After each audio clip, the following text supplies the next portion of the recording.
Hello everyone, एक बार फिर से स्वागत है आपका अपना यूट्यूब चैनल साइंस गुरु रवि में। गाइज हम प्लांट मॉर्फोलॉजी पढ़ रहे हैं। प्लांट मॉर्फोलॉजी के प्रीवियस ईयर के क्वेश्चन कर रहे हैं। 2016 से लेकर के 2023 तक रेलवे में जो आपसे क्वेश्चन पूछे गए हैं वो सभी क्वेश्चन मैं आपको करवा रहा हूँ, चाहे वो रेलवे ग्रुप डी हो, एनटीपीसी हो, एएलपी टेक्नीशियन हो, आरआरबी हो या फिर आरपीएफ हो।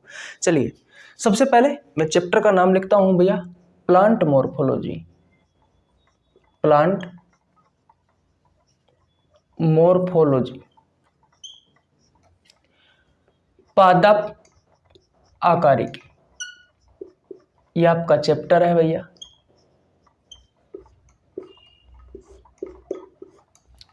देखिए इसकी 2 क्लास ऑलरेडी हो चुकी है, आज ये लेक्चर 3 है।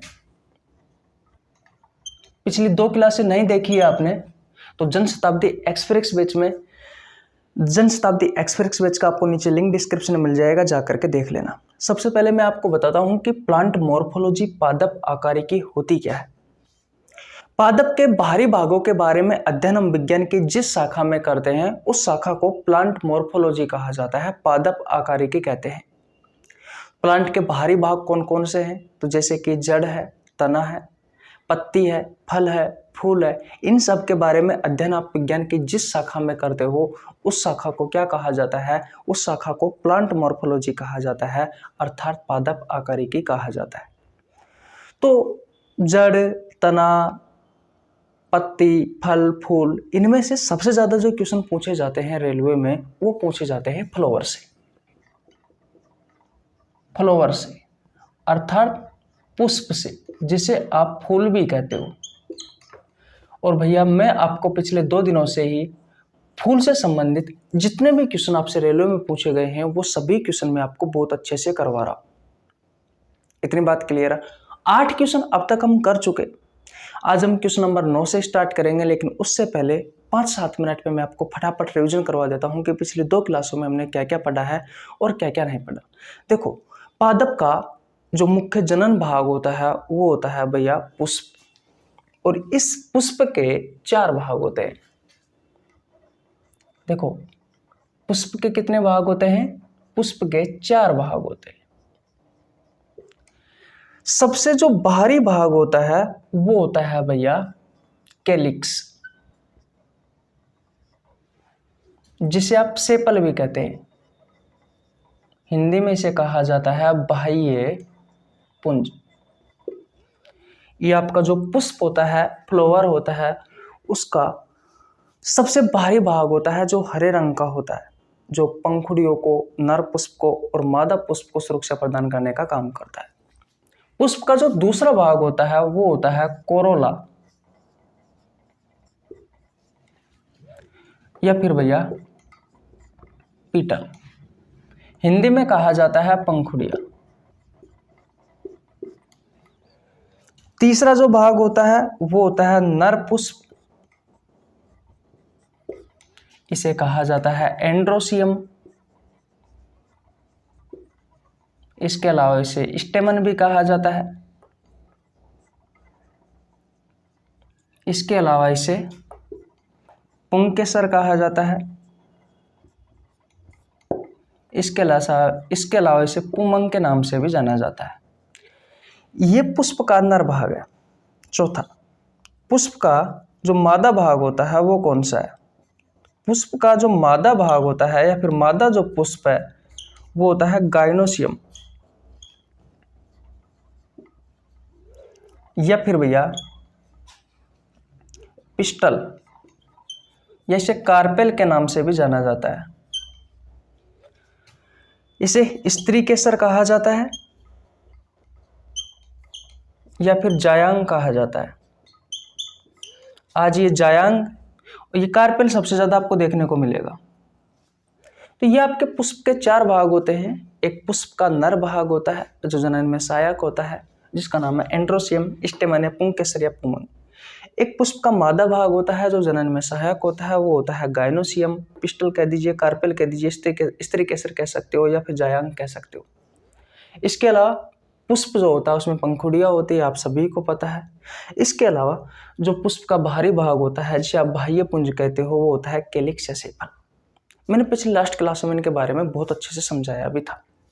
देखो भैया, नर पुष्प जो होता है ना, उसका डायग्राम कुछ इस तरीके से होता है, इस तरीके से। ये नर पुष्प है, इसका डायग्राम कुछ इस तरीके से होता है। ये वाला जो भाग होता है वो होता है फिलामेंट, जिसे आप तंतु कहते हो। ये वाला जो भाग होता है वो होता है एंथर, ये थैलेनुमा।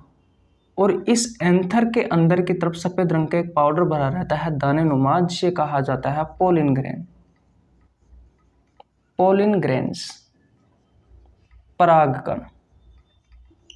ठीक है, तो ये हो गया भैया आपके नर पुष्प का चित्र। अब मादा पुष्प के चित्र के बारे में बात कर लेते हैं भैया, कि जो पुष्प का जो मादा भाग होता है वो कौन कैसे होता है। तो वो कुछ इस तरीके से होता है। यहाँ पे बना दो क्या, जगत है कोई बात नहीं, यहाँ पे बना देता हूँ। कुछ इस तरीके से होता है भैया। तो ये ऊपर वाला जो भाग होता है ये होता है स्टिग्मा, जिसे वर्तिकाग्र के नाम से जाना जाता है। ये वाला भाग होता है स्टाइल, जिसे वर्तिका के नाम से जाना जाता है। ये वाला जो भाग होता है ये होता है ओवरी, जिसे आप अंडाशय के नाम से जानते हो।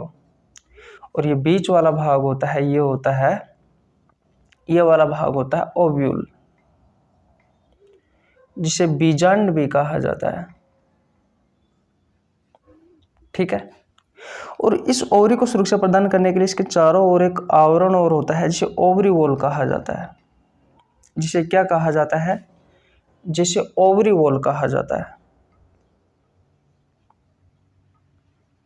यानी कि अंडाशय भित्ति कहा जाता है।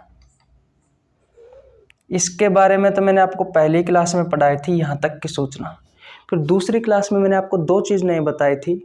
मैंने क्या बताया था कि नर पुष्प के पोलिन ग्रेन यानी कि पराग कणों का कहाँ पे पहुँचना, इस मादा पुष्प के स्टिग्मा वर्तिकाग्र तक पहुँचना क्या कहलाता है, पोलिनेशन कहलाता है, यानी कि परागण कहलाता है। और ये परागण किस किस के द्वारा हो सकता है, मनुष्यों के द्वारा हो सकता है, हवा के थ्रू हो सकता है, पानी के थ्रू हो सकता है, सांप के द्वारा हो सकता है, पक्षियों के द्वारा हो सकता है, कीट जो होते हैं ना, कीड़े मकोड़े, उनके द्वारा हो सकता है कि नहीं। तो नर पुष्प का ये पोलिन ग्रेन है, अगर मादा पुष्प के वर्तिकाग्र भाग तक पहुंच जाता है तो इस प्रोसेस को पोलिनेशन या परागण कहा जाता है। ये पोलिनेशन है, परागकण है, ये पोलिनेशन है। ये तो पोलिन ग्रेन है जिसे आप परागकण कहते हो, ये पोलिनेशन है जिसे आप परागण कहते हो। इन दोनों में कंफ्यूज होता है स्टूडेंट, तो ध्यान से समझ लेना। इतनी बात क्लियर है। फिर मैंने आपसे कहा था कि अगर पोलिन ग्रेन जो होता है वो ओवरी के साथ में जुड़ता है तो भैया किसका निर्माण होता है, फल का। ठीक है, और अगर ये पोलिन ग्रेन ओव्यूल के साथ में जुड़ता है तो बीज का निर्माण होता है, बताया था मैंने आपको। अगर ये पोलिन ग्रेन इस ओवरी वॉल के साथ में जुड़ता है तो भैया किसका निर्माण होता है, छिलका का निर्माण होता है। इतनी चीज मैं आपको बता के आ चुका। अब तक हमने सिर्फ 8 क्वेश्चन किए हैं पिछली 2 क्लासों में। लगभग 30-40 मिनट की क्लास रही है। 80 मिनट आप मुझे दे चुके हैं, 1 घंटा और 20 मिनट के आसपास। लेकिन 1 घंटा और 20 मिनट में आपने बहुत कुछ सीखा होगा। फिर मैंने 5-7 मिनट में ये दोबारा रिवीजन करवा दिया है। तो आशा करता हूँ यहाँ तक की कहानी आपको बहुत अच्छे से समझ में आ गई होगी। अब इस कॉन्सेप्ट पर आधारित जितने भी क्वेश्चन पूछे जा रहे हैं वो सभी क्वेश्चन आज हम हल कर लेंगे। ठीक है भैया, वैसे 8 क्वेश्चन तो मैंने करवा दिए, तो ज़्यादा क्वेश्चन तो है नहीं है, कम ही क्वेश्चन है भैया, है कि नहीं है।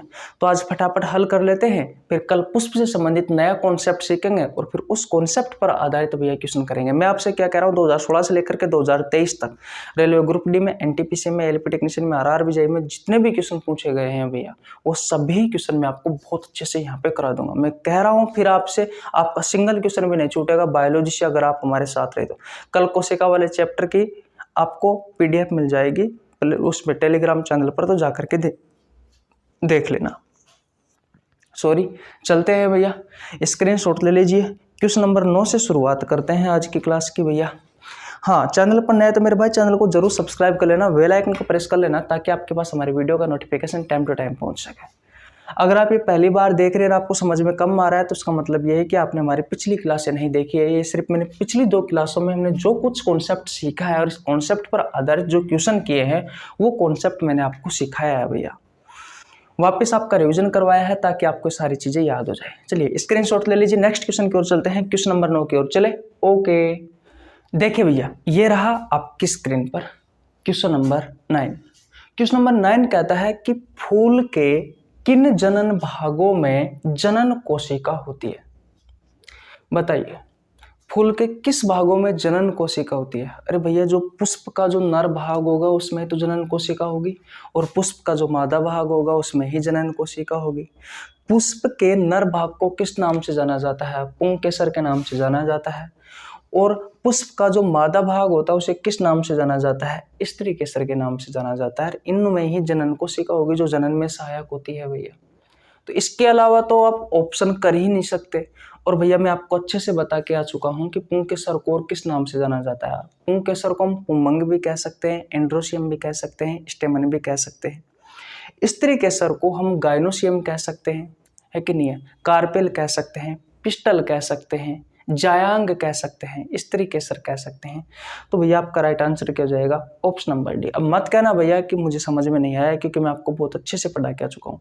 यहाँ पर आपसे जनन कोशिकाओं के बारे में पूछा है कि जनन कोशिकाएं पुष्प के किस भागों में उपस्थित होगी, तो भैया नर भाग में और मादा भाग में ही तो होगी जनन कोशिका, है कि नहीं? तो अब स्क्रीनशॉट ले लीजिए, नेक्स्ट क्वेश्चन की ओर चलते हैं, क्वेश्चन नंबर 10 की ओर चले। ओके, देखिए भैया, ये रहा आपकी स्क्रीन पर क्वेश्चन नंबर 10। बताइए क्वेश्चन नंबर 10 क्या कहता है? क्वेश्चन नंबर 10 कहता है कि फूलों के अंडाशय के अंदर छोटे मनके जैसी संरचना को क्या कहा जाता है? बताइए क्या होगा इस क्वेश्चन का राइट आंसर? आपके ऑप्शन है, ऑप्शन नंबर 1 पुंकेसर, ऑप्शन नंबर बी है बाह्य दल, ऑप्शन नंबर सी है बीजांड, ऑप्शन नंबर डी है पंखुड़िया। आरआरबी एनटीपीसी में पूछा गया क्वेश्चन है 5/1/2021 को। बताइए क्या होगा इस क्वेश्चन का राइट आंसर? मैं आपको पहले ही भैया आपका रिवीजन करवा के आया हूं, ताकि अगर आपने लास्ट क्लास को अच्छे से नहीं पढ़ा है तो भैया अब आपको बहुत अच्छे से समझ में आ जाए। भैया ये क्वेश्चन पढ़ लेना, क्योंकि यहाँ से क्वेश्चन आते ही आते हैं। बताइए क्या होगा राइट आंसर? देखो, मैं आपसे शुरुआत में कहा था कि भैया ये जो प्लांट मॉर्फोलॉजी की पिछली 2 क्लासें हुई है उनका आपको नीचे लिंक डिस्क्रिप्शन मिल जाएगा जनशताब्दी एक्सप्रेस बैच में। जनशताब्दी एक्सप्रेस बैच की शुरुआत मैंने 1 फरवरी से की थी, जिसमें मैं आपको बायोलॉजी के प्रीवियस ईयर के क्वेश्चन करवा रहा हूँ चैप्टर वाइज। जूलॉजी कंप्लीट हो चुकी है, रेस्पिरेटरी सिस्टम वाला चैप्टर बचा हुआ है, उसे मैंने जानबूझ कर रखा गया है क्योंकि वहाँ पर मैं आपके लिए बहुत अच्छे क्वेश्चन ढूंढ रहा हूँ इस वजह से। इसके अलावा माइक्रोबायोलॉजी में मूवमेंट डिसीज वाला चैप्टर पढ़ते हैं, वो मैंने करवा दिया है। बॉटनी में हम सेल वाला चैप्टर पढ़ते हैं, वो मैंने करवा दिया है। अब बॉटनी चालू है फिलहाल, आपके एग्जाम से पहले आपका सिलेबस करवा दिया जाएगा। तो अगर पिछली क्लासें अगर आपने जनशताब्दी एक्सप्रेस बैच में नहीं देखी है तो मेरे भाई जा करके देख लेना, मज़ा आ जाएगा। मैं आपसे फिर कह रहा हूँ, मज़ा आ जाएगा भैया। इतनी बात क्लियर है? ठीक है भाई, अब इस क्वेश्चन का आंसर दो। इसके अलावा कल मैंने आपसे पहले भी कहा था कि टेलीग्राम चैनल ज्वाइन कर लेना भैया, आपको चैनल पर मिल जाएगा ऊपर। कल मैं कोशिका वाले चैप्टर के 133 क्वेश्चनों की पीडीएफ सेंड करने वाला हूँ। यकीन मानना मेरे दोस्त, उन 133 क्वेश्चनों की समझ अगर आपके पास है तो आप किसी भी एग्जाम की तैयारी कर रहे हो, सभी एग्जाम के लिए वो बहुत ही ज़्यादा उपयोगी है। रेलवे एसएससी के तो नॉर्मल क्वेश्चन हो जाएंगे भैया, वहाँ पर मैंने जो क्वेश्चन डाले हैं ना मेरे भाई, 133 क्वेश्चन, बहुत हाई लेवल के क्वेश्चन। जिस क्वेश्चन से आप पढ़ने की शुरुआत करते हो ना, वो मैंने लास्ट में डाले हैं। 10, 15, 20 क्वेश्चन है, जैसे कि संसार की सबसे बड़ी कोशिका कौन सी है, सबसे छोटी कोशिका कौन सी है, मानव शरीर की सबसे बड़ी, सबसे छोटी, सबसे लंबी कोशिका, केंद्र की खोज किसने की, गुणसूत्र की खोज किसने की, कोशिका सिद्धांत किसने दिया, आधुनिक कोशिका सिद्धांत किसने दिया, मैंने लास्ट में क्वेश्चन डाले हैं। इससे पहले भैया मैंने बहुत अच्छे लेवल के क्वेश्चन करवाए। तो मेरे भाई 133 क्वेश्चन की जो पीडीएफ है कोशिका वाले चैप्टर की, भैया उन्हें जरूर ले लेना, टेलीग्राम चैनल पर आपको मिल जाएगी कल वो। इतनी बात है मेरे भाई, किसी को कोई प्रॉब्लम यहाँ तक बिल्कुल नहीं होनी चाहिए। हर रोज मैं कम्युनिटी पोस्ट में बायोलॉजी का 10 बेहतरीन क्वेश्चन डालता हूँ। सुबह 4 बजे से हमारे क्वेश्चन स्टार्ट हो जाते हैं, सुबह 4 बजे, फिर 6 बजे, फिर 8 बजे, 10 बजे, फिर दिन में 12 बजे, फिर दोपहर 2 बजे, 4 बजे, 6 बजे, फिर शाम को 8 बजे, 10 बजे। सुबह 4 बजे से लेकर के रात को 10 बजे तक हर 2 घंटे में हम क्वेश्चन डालते हैं, जिसका आंसर हज़ारों की संख्या में आप सभी स्टूडेंट देते हैं। तो आप सभी का बहुत धन्यवाद। अगर जो भी भाई नहीं देता है तो प्लीज़ जा करके देना, बहुत इंपॉर्टेंट है। मैं कह रहा हूँ कि बायोलॉजी किसी भी एग्जाम की तैयारी कर रहे हो आप, आपका सारा कंटेंट तैयार हो जाएगा, सारा सिलेबस कंप्लीट हो जाएगा। तो मैंने बायोलॉजी के बहुत सारे चैप्टर करवा रखे हैं, यूट्यूब चैनल पर जाइए देखिए, प्लेलिस्ट में मिल जाएंगे आपको। बहुत सारे चैप्टर के एमसीक्यू क्वेश्चन करवा रखे हैं, नहीं देखे हैं तो चैनल पर जाकर देख सकते हैं। सिर्फ रेलवे वाले बच्चों के लिए नहीं है, आप किसी भी प्रतियोगी परीक्षाओं की तैयारी कर रहे हो, हम जो भी चीज़ सिखाते हैं हम अपना 100% देने की कोशिश करते हैं।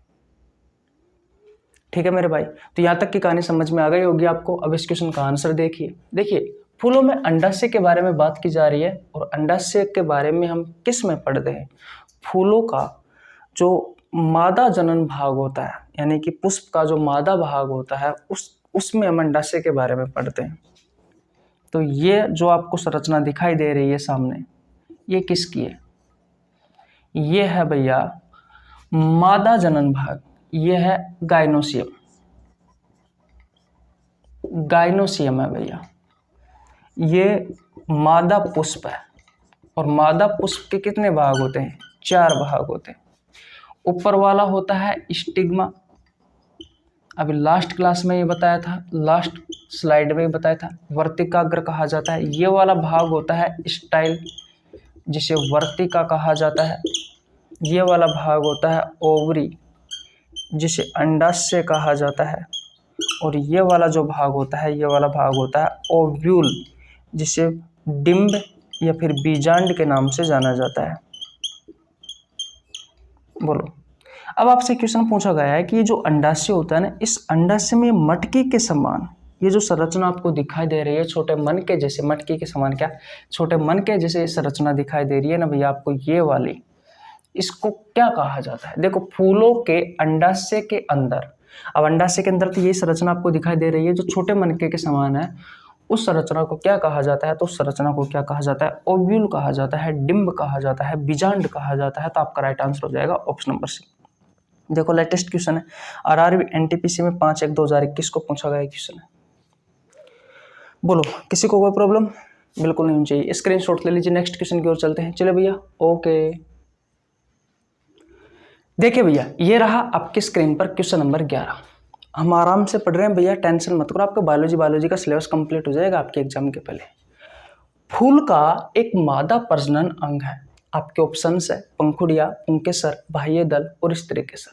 मैं 10 बार बता चुका भैया कि फूल का कौन सा मादा प्रजनन भाग है या मादा प्रजनन अंग है, और भैया कौन सा नर जनन अंग है।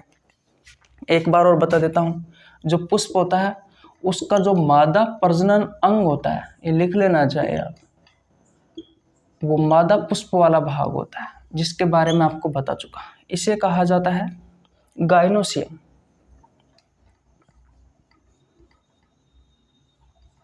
गाइनोसियम, या फिर इसे कहा जाता है पिस्टल, या फिर इसे कार्पेल के नाम से भी जाना जाता है। हिंदी में इसे जायांग या फिर स्त्री केसर कहा जाता है। और जो नर प्रजनन अंग होता है वो कौन सा है? वो है भैया आपका एंड्रोसियम। इसे स्टेमन भी कहा जाता है, इसे पुमंग या फिर पुंकेसर के नाम से भी जाना जाता है। अब आप सभी को पता है इसके 4 भाग होते हैं, इसके 3 भाग होते हैं। बताइए 4 भाग क्या? एक बार फिर रिवीजन करवा देता हूँ। स्टिग्मा, स्टाइल, ओवरी और ओव्यूल। वर्तिकाग्र, वर्तिका, अंडाशय और बीजांड। इसके 3 भाग होते हैं। एक होता है फिलामेंट, एक होता है एंथर, और एक कौन सा होता है? एक होता है पोलिन ग्रेन्स। बोलो, अब कोई प्रॉब्लम? तो मादा प्रजनन भाग पूछा है, मादा प्रजनन अंग पूछा है, तो इस तरीके से आरआरबी ग्रुप डी में पूछा गया है 16/11/2018 को। बोलो, किसी को प्रॉब्लम? बिल्कुल नहीं होनी चाहिए। 16/11/2018 को पूछा गया लेटेस्ट क्वेश्चन, आगे आने वाली किसी भी एग्जाम में पूछा जा सकता है, ध्यान रखना मेरे भाई। स्क्रीनशॉट ले लीजिए। नेक्स्ट क्वेश्चन पर चलते हैं, चले। ओके, देखिए भैया, ये रहा आपके स्क्रीन पर क्वेश्चन नंबर 12। अब आप सोच रहे होंगे कि यहाँ से हमें बार बार क्वेश्चन क्यों करवाया जा रहा है। इसलिए करवाया जा रहा है भैया क्या, ताकि आपके एग्जाम में बार बार पूछा गया है और आपको याद हो जाए। भैया आपको याद हो जाए, इस वजह से बार बार करवाया जा रहा है। और आपको ये भी पता लगे कि भैया इसी फूल वाले टॉपिक से कितने सारे क्वेश्चन किस तरीके से पूछे गए। देखो ये क्वेश्चन भी आरआरबी ग्रुप डी में पूछा गया है 6/12/2018 को। क्वेश्चन है, निम्न में से कौन पुंकेसर के भाग है। अब पुंकेसर के भाग आपको पता होना जरूरी है। पुंकेसर क्या है? ये नर प्रजनन अंग है भैया पुष्प का, जिसके 3 भाग होते हैं। एक फिलामेंट होता है जिसे तंतु कहा जाता है, एक एंथर होता है जिसे परागकोश कहा जाता है, और एक पोलिन ग्रेन होता है जिसे परागकण कहा जाता है। आपके ये ऑप्शन है, परागकोश और अंडाशय। अंडाशय मादा प्रजनन अंग का भाग है तो ये नहीं हो सकता। परागकोश और तंतु, तंतु भैया किसका भाग है?